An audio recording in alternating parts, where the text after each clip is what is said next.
आज रविवार है और आपको मध्याह्न का प्रवचन मिलेगा।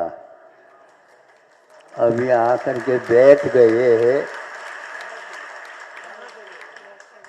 हाँ? नहीं? सुनो,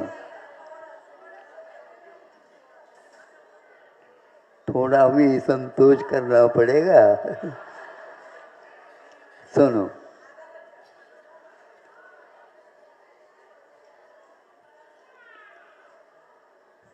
सब गतियों में देव गति की व्यवस्था कुछ पृथक है, अलग है, और उसको सब लोग प्राय करके चाहते भी हैं, जाप भी देते हैं कि हमारा अगला भविष्य वहीं पर हो, भले ही वहाँ पर महाराज आवे या न आवे। फिर महाराज कैसे आएंगे स्वर्ग में? नहीं समझे? ये सोच लो, वहाँ पर कभी भी मुनि संघों का आवागमन होता ही नहीं। यदि उनका दर्शन करना हो तो इधर ही आना पड़ता है। इसलिए स्वर्ग ठीक है कि यही ठीक है? यही। सुनो, ये तो ऐसा लगता है, लेकिन फिर भी मनुष्य के अथवा जीव की, संसार जीव की विचित्रता बड़ा अद्भुत है। 16 स्वर्गों में व्यवस्था है। इसके बाद जो देव होते हैं उनके लिए व्यवस्था कुछ भी नहीं है, किंतु वहाँ पहले से ही इस प्रकार की व्यवस्था है। वहाँ पर विशेष रूप से मुनि महाराज ही वहाँ पर जाते हैं। विशेष व्यवस्था है ये, क्योंकि वहाँ पर जाते वही हैं जो पहले मुनि अवस्था में साधना करते हैं। वहाँ पर एक दूसरे का कोई उपदेश नहीं, आशीर्वाद नहीं, नमोस्तु भी नहीं।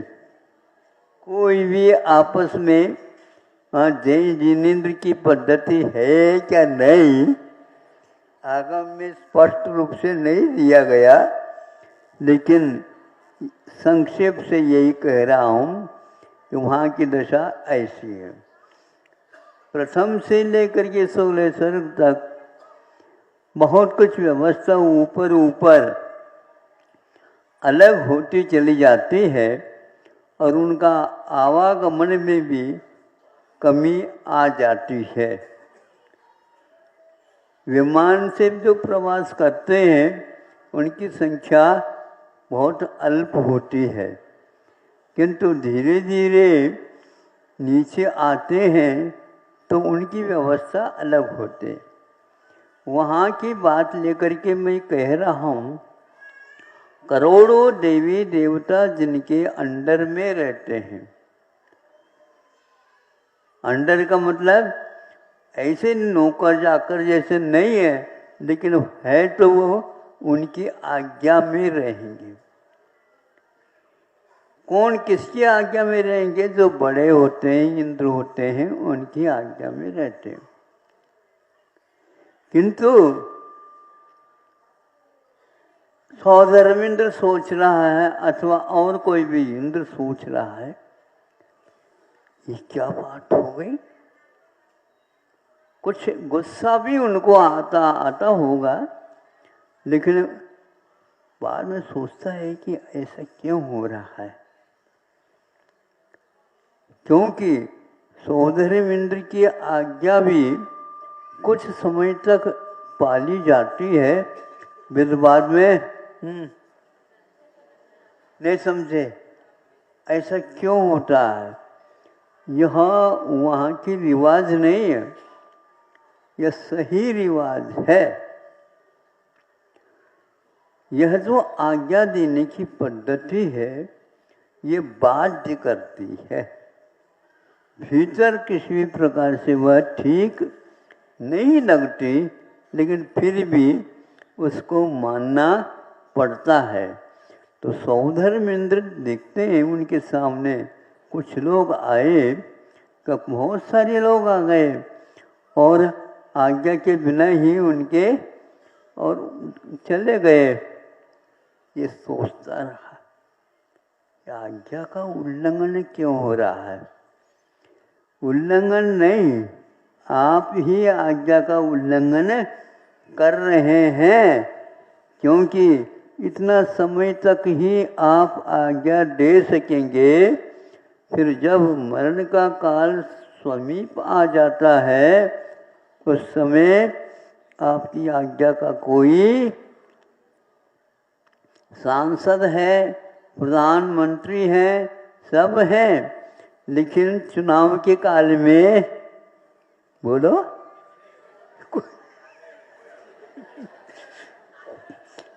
कोई भी आज्ञा नहीं होती, कोई मानेगा भी नहीं उस आज्ञा को।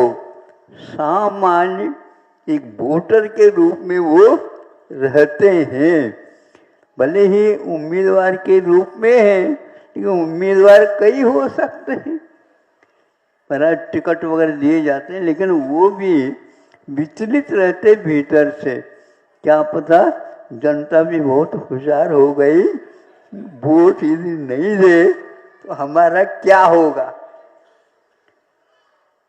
तो आज्ञा का भंग होने से वो सोचता है तो अब हमारा यहाँ से रवाना होने का समय आ गया, 6 महीने बाकी रहती है, तब से यह सब व्यवस्था भंग हो जाती। वह कभी भी नहीं मुरझाने वाली माला भी वो अपने आप ही मुरझाने लग जाती है। उसकी कांति, उसकी सुगंधि, उसकी मृदुता आदि आदि में अंतर आता चला जाता है। वह चूंकि सम्यक दृष्टि था तो इसलिए इसको समझा कि अब मुझे आज्ञा नहीं देना चाहिए। घर में भी आप लोग ज़्यादा आज्ञा दोगे तो फिर क्या, चुटकी बज जाती है, इसलिए ज़्यादा आज्ञा नहीं देना। जैसी आपकी इच्छा, जैसे आपकी इच्छा नहीं है तो अपने को वहाँ से बाहर निकलना पड़ेगा। एकदम तो नहीं निकल सकते, लेकिन आयु कर्म के अनुसार तो आपको वहाँ से निकलना ही होगा।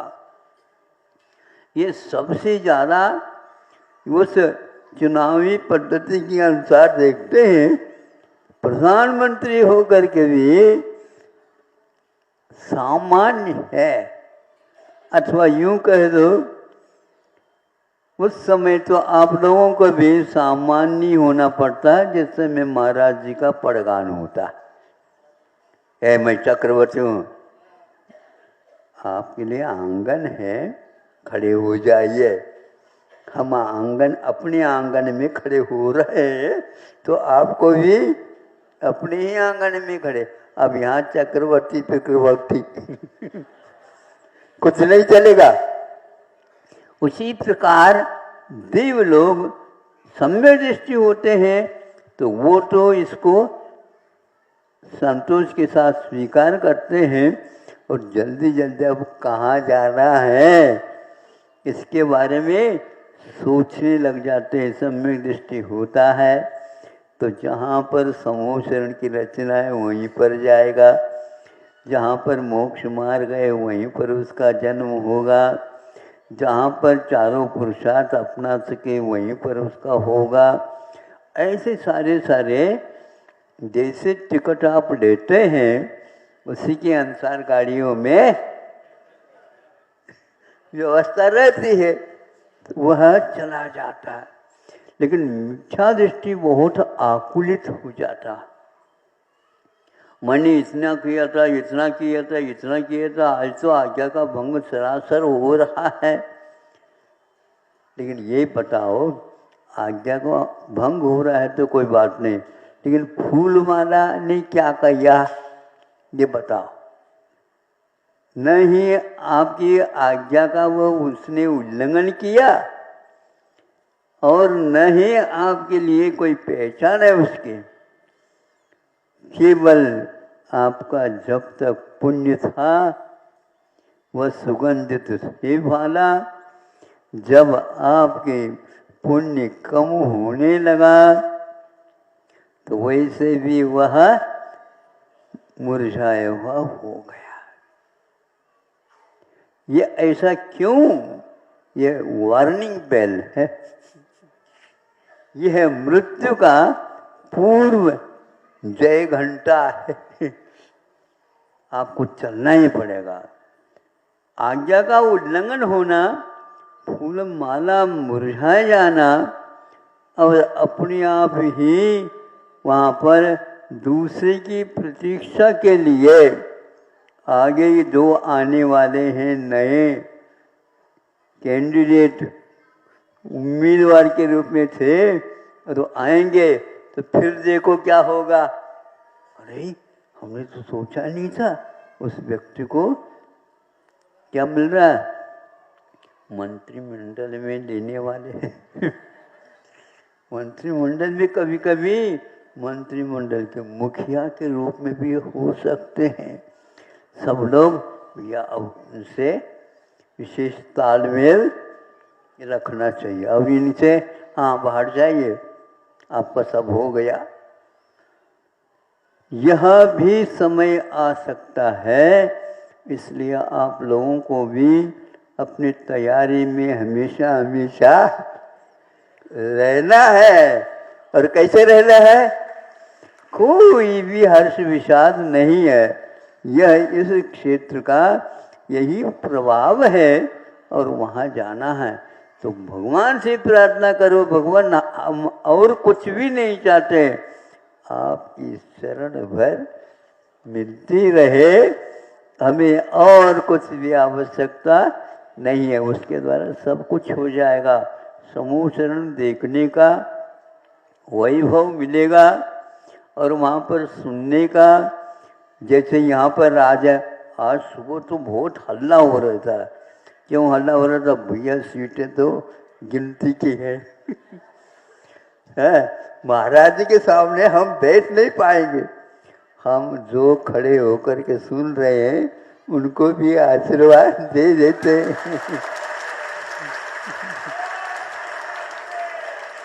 तो उनको कुछ तो मिलना चाहिए ना। सभी आप ही लोगों को क्या? इसलिए सबकी आप चिंता भी किया करो। ये धर्म ध्यान माना जाता है। इसलिए कोई आज्ञा माने नहीं माने, क्योंकि उसने आज्ञा मांगी थी तभी आज्ञा दी जाती है। बार बार मांगने के उपरांत भी तीर्थंकर लोग किसी को हाँ नहीं कहते। हमें भी मत कह बाबा। हाँ, हम भी हाँ नहीं कह सकते, लेकिन हाँ ऊपर ऊपर भले ही कुछ कह दो, वैसे ही चलता है।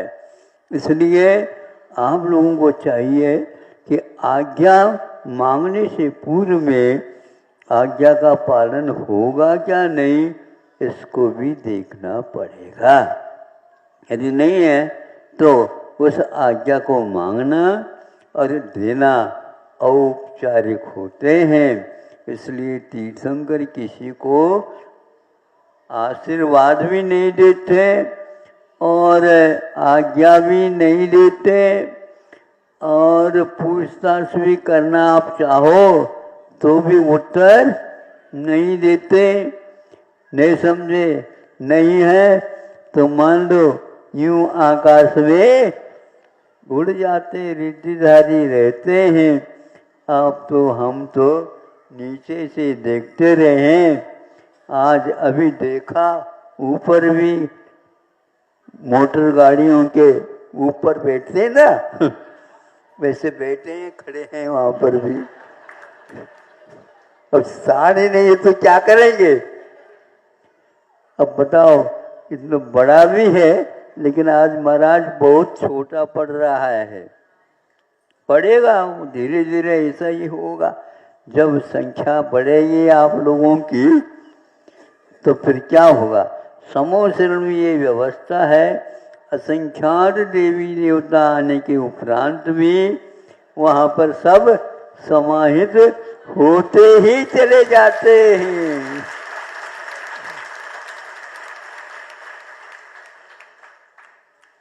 अब देखो, आप लोगों का नंबर अब अंतिम आएगा। क्यों? वहीं से वहीं वो बाहर निकलेंगे। आप नहीं जा पाओगे, ध्यान रखो। और वो शांति के साथ निकल जाएंगे और आप लोग धक्का मुक्का करते जाओ, आवाज करते जाओ। इसलिए अब सुबह जो है ना, आते तो हैं लेकिन अपना परिचय नहीं देना, शांति से आकर के बैठा करो। हाँ